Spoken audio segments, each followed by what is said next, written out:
नमस्कार दोस्तों, स्वागत है आपका हमारे चैनल पर। आज का टॉपिक है एक ऐसे सवाल का जो जवाब हर भोजपुरी सिनेमा प्रेमी के मन में कभी ना कभी जरूर आया होगा। भोजपुरी सिनेमा आज के टाइम में सिनेमा हॉल में क्यों नहीं चलती और लोग इसे पसंद क्यों नहीं करते। एक तरफ जहां भोजपुरी सिनेमा दम तोड़ता नजर आ रहा है, भोजपुरी के कलाकार स्टेज शो और यूट्यूब के कमाई पर स्टार बने हुए हैं, वहीं पुष्पा 2 जैसे बड़े बजट के फिल्म का ट्रेलर लॉन्च अगर पटना में हो रहा है तो भोजपुरी सिनेमा इतना पीछे क्यों? इसका क्या है कारण और क्या है इसका समाधान?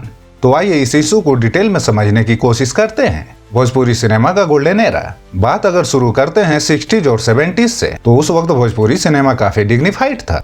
पहली भोजपुरी फिल्म गंगा मैया तो है पियरी चढ़ी वो एक कल्चरल मास्टरपीस थी। उसके बाद आई नदिया के पार जैसी मूवीज जो क्वालिटी और स्टोरी टेलिंग के लिए मशहूर हुई। तब भोजपुरी सिनेमा में संस्कृत और संस्कार का एक लेवल था और ये मूवी सिर्फ भोजपुरी लोगों के ही नहीं बल्कि पूरे देश के लोगों के दिल को छू जाती थी। लेकिन आज के टाइम में अक्सर लोग कंप्लेन करते हैं कि भोजपुरी सिनेमा सिर्फ वल्गैरिटी और चीप कंटेंट तक सीमित हो गया है। वल्गैरिटी का असर। सबसे बड़ी वजह जो भोजपुरी मूवीज को सिनेमा हॉल में फेल बनाती है वो है उनका वल्गर कंटेंट। अक्सर देखा गया है कि भोजपुरी मूवीज में अननेसेसरी बोल्ड सीन्स और डबल मीनिंग डायलॉग्स भर दिए जाते हैं जो फैमिली ऑडियंसेस को दूर कर देते हैं। आप एक बात सोचिए, अगर एक फैमिली को वीकेंड पर मूवी देखनी है, क्या वो एक ऐसी फिल्म देखेंगी जो शर्मिंदगी वाली बातें दिखा रही हो? आंसर है नहीं। और इसी वजह से फैमिली ऑडियंस सिनेमा हॉल से कम्प्लीटली वैनिश हो चुकी है। बजट और प्रोडक्शन क्वालिटी। दूसरी बड़ी प्रॉब्लम है प्रोडक्शन क्वालिटी की कमी। भोजपुरी मूवीज अक्सर लो बजट में बनती हैं। पुअर वीएफएक्स, वीक सिनेमेटोग्राफी और आउटडेटेड म्यूजिक इन्हें और ज्यादा वीक बनाते हैं। ऑडियंस को आज के टाइम में हाई क्वालिटी विजुअल्स और साउंड चाहिए। एक बात और, भोजपुरी मूवीज में ओरिजिनल स्क्रिप्ट्स की कमी। ज्यादातर कंटेंट या तो कॉपीड होते हैं या फिर दोहराया हुआ। इससे ऑडियंस का इंटरेस्ट लूज होता है। भोजपुरी स्टार्स का लिमिटेड विजन। अक्सर भोजपुरी स्टार्स अपनी ऑडियंस को सीरियसली नहीं लेते। उनका फोकस सिर्फ शॉर्ट टर्म प्रॉफिट पर होता है। आप बॉलीवुड या साउथ इंडियन स्टार्स को देखिए, वो अपनी इमेज बनाने के लिए हार्ड वर्क करते हैं और अपने फैंस के उम्मीदों पर खरे उतरते हैं। लेकिन भोजपुरी स्टार्स अक्सर सिर्फ यूट्यूब व्यूज और चीप पॉपुलैरिटी के लिए काम करते हैं। इस वजह से उनका लॉयल फैन बेस बन ही नहीं पाता। मल्टीप्लेक्स कल्चर का असर। आज के टाइम में मल्टीप्लेक्स कल्चर काफी पॉपुलर हो चुका है, लेकिन भोजपुरी मूवीज को मल्टीप्लेक्स में रेयरली स्क्रीन किया जाता है।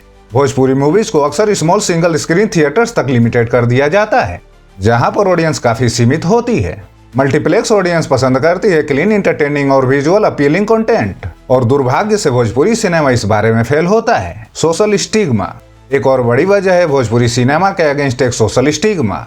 भोजपुरी मूवीज को अक्सर निचले लेवल का सिनेमा माना जाता है जो सिर्फ एक पर्टिकुलर ऑडियंस के लिए बनता है। जो एजुकेटेड क्लास है वो इन्हें देखने में शर्म फील करते हैं।